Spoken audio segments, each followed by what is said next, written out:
បាទសួស្តីអ្នកនរគ្នាថ្ងៃនេះខ្ញុំនឹងនាំអ្នកនរគ្នាទៅ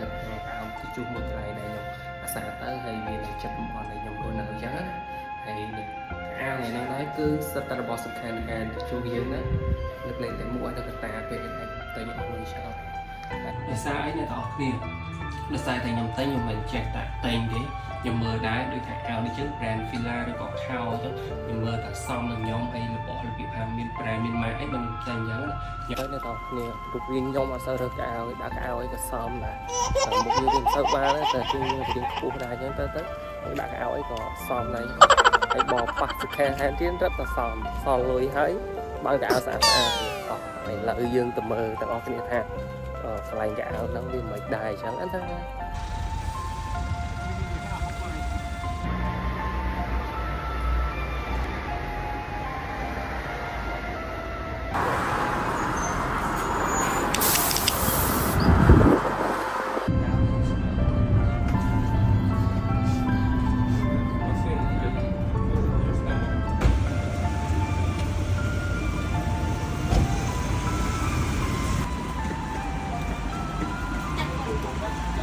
ថ្ងៃនេះមនុស្សច្រើនណាស់អ្នកទាំងអស់គ្នាដោយសារថា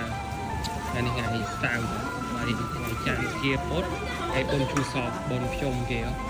គាត់ថាគេលក់ថ្ងៃនោះហើយស្អែកទេហើយថ្ងៃច័ន្ទជាពុទ្ធហ្នឹងគឺគេបិទតូបហើយដោយសារតែគេទៅលេងស្រុកជាងណាបុណ្យភ្ជុំនៅស្រុកគេឥឡូវយើងមកដល់ហើយ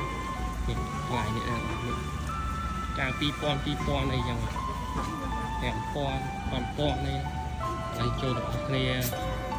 ធម្មតាកន្លែងជួបមែនតែស្ដាប់សិនជា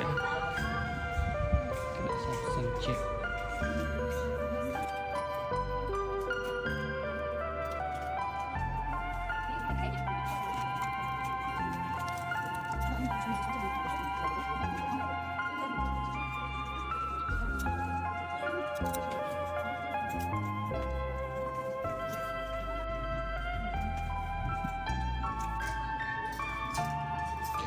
ពីជួ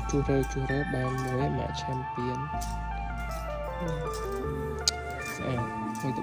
4000ហើយជាយកតែមួយហ្នឹងមកតែអានេះឌីខយវាអញ្ចឹងណាអានេះយកវាអានេះใส่អត់អត់នេះវាមកវាឆាំពីនសអឌីគឺស្អាតហើយក៏គឺគេថាដល់គឺ80%យើងលេងអញ្ចឹងវាចម្លៃលើតិចយើងទៅថ្មីវាអស់ច្រើនយើងនេះមកស្អាតអត់ពេលដល់គ្នារៀនអត់មែនសម្រាប់ខ្ញុំហើយដល់ដល់ខាងក្រៅអត់ខ្វះទីយើងអស់ច្រើនចឹង